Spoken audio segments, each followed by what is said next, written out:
rabbil alamin. Assalatu wassalamu ala asrafil anbiya'i wal mursalin sayyidina wa maulana Muhammadin wa ala alihi wa ashabihi ajma'in. Untuk bisa mendapatkan makom cahaya atau bisa diperlihatkan oleh Allah Subhanahu wa taala tentang cahaya-cahaya yang dimaksud, itu semua adalah hidayah. Cahaya itu adalah hidayah, iradat, kehendak, kuasanya Allah. Kemudian sumber daripada hidayah yang dikasih oleh Allah Subhanahu wa taala adalah kebersihan dan kesucian. Kita introspeksi diri kita. Pertama, istinja kita sudah maksimal, sudah mantap, sudah bersih dan suci. Kalau sudah bersih dan suci, mari kita periksa lagi hati kita. Sudah kita netralkankah? Sudah kita dinginkankah suhu panas yang ada di hati kita? Sahwa sangka, iri hati, dendam, dengki, takabur, ujub, riya, sombong, merasa keakuan diri sebagai manusia ini masih ada, masih lebih banyak dosa dan kesalahan, masih mencurigai. Mari kita bersihkan itu. Kemudian yang paling parah adalah kita menjaga 9 pintu jasmani ini. Itu memang susah, menit saja berubah. Sudah bersihkah kedua pandangan mata kita dari maksiat? Sudah bersihkah kedua pendengaran kita dari maksiat? Sudah bersihkah nafas haram yang masuk keluar dan sucikah nafas haram yang masuk keluar daripada hidung kita? Sudah bersihkah mulut kita ini dari pembicaraan yang tidak-tidak, yang berdosa? Sudah bersihkah dubur dan kemaluan tadi? Sejenak saja engkau berpikir tentang syahwat selain istrimu, bukan digerakkan oleh Nur Muhammad, bukan digerakkan oleh hawa rabani, tetapi digerakkan oleh hawa bumi, maka sudah mesum pikiranmu, maka sudah maksiat pikiranmu. Bagaimana mungkin Allah memberikan kasaf di hati, penglihatan terhadap cahaya, dan sampainya jiwa ke makom cahaya? Ini yang perlu menjadi pelatihan bagi diri kita untuk kita sadari, sehingga kita jangan terlalu banyak mempunyai iming-iming, tetapi mari kita berangkat menuju ke Allah. Kita nolkan, bulatkan dulu, putihkan dulu semua yang ada yang menjadi wadak, sehingga munculnya Nur Muhammad yang menjadikan bahasa umum disebut dengan firasat, baik firasat indra zahir melalui mata basirun, melalui pendengaran samiun, melalui kalam lisan bicara, atau firasat hati atau kolbi.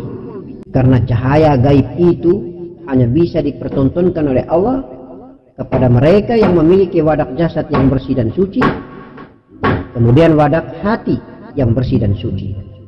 Dan ingat baik-baik, tempat kita tujuan berangkat menuju Allah adalah mendapatkan ridho Allah Subhanahu wa taala agar mendapatkan makrifat. Tentang cahaya, tentang pemandangan-pemandangan gaibiah, itu semua adalah hadiah, hidayah dari Allah, oleh pemberian souvenir dari Allah Subhanahu wa taala. Souvenir dari Allah Subhanahu wa taala karena niat kita itu satu, tujuan utuh, ikhlas karena Allah Ta'ala. Inna salati wa nusuki wa mahyaya wa mamati lillahi rabbil alamin. Itu yang disebut dengan mi'raj. As-salatu mi'rajul mu'min. Salat itu mi'rajnya orang-orang mukmin. Salat itu mi'rajnya orang-orang mukmin karena jasadnya orang mukmin ada di masjid di mana-mana, jasadnya orang mukmin ada di rumah, jasadnya orang mukmin ada di kamar musola, tetapi ruh atau jiwanya mi'raj, berangkat menuju bertemu Allah. Ketika bertemu menuju Allah, Allah membuka hijabnya, memperlihatkan pemandangan-pemandangan gaibiah. Itu yang disebut dengan makom-makom kasaf-kasafah. Dengan apa kita bisa berjalan menuju mi'raj, ketemu Allah Subhanahu wa taala dan dipertontonkan dan diperlihatkan oleh Allah atas makom-makom cahaya? Dengan kendaraan nafas. Maka satu-satu kendaraan saja yang bisa tembus ke negeri Nur Muhammad, sehingga tempat yang bernama makom cahaya itu kita dapatkan di kolbi atau di hati ini, adalah dengan kendaraan nafas. Amalkanlah dengan istiqomah, amalkanlah dengan khusyuk dan tawadu, amalkanlah dengan konsentrasi dan fokus, melepas pergikan, mematikan semua rasa-rasa duniawi, rasa-rasa keakuan dan keegoan kehidupan kita ini. Yang ada hanyalah Allah, Allah, Allah, Allah. Allah maha baik. Allah akan membuka ladang hatinya, anakku akan muncul hasanah rahasia dari Allah Subhanahu wa taala. Jangankan cahaya, bisa jadi jiwa ini tenggelam dan pesiar menuju negeri malakutir ruh wa al malakutin nur. Insya Allah bisa saja terjadi berdasarkan kehendak dan keinginan serta ridhonya Allah Subhanahu wa taala. Bukankah kita bermaksud ilahi anta maksud, waridho kamatlub a'tini mahabbah wa ma'rifataka jalali wal ikram. Itulah kisah musyahadah, kisah muraqabah, kisah mujahadah. Perjuangan berjalan namanya mujahadah, kemudian kita akan mendapatkan souvenir dari Allah Subhanahu wa taala berupa kasaf mukasyafah, penglihatan, itu yang disebut dengan bermusyahadah.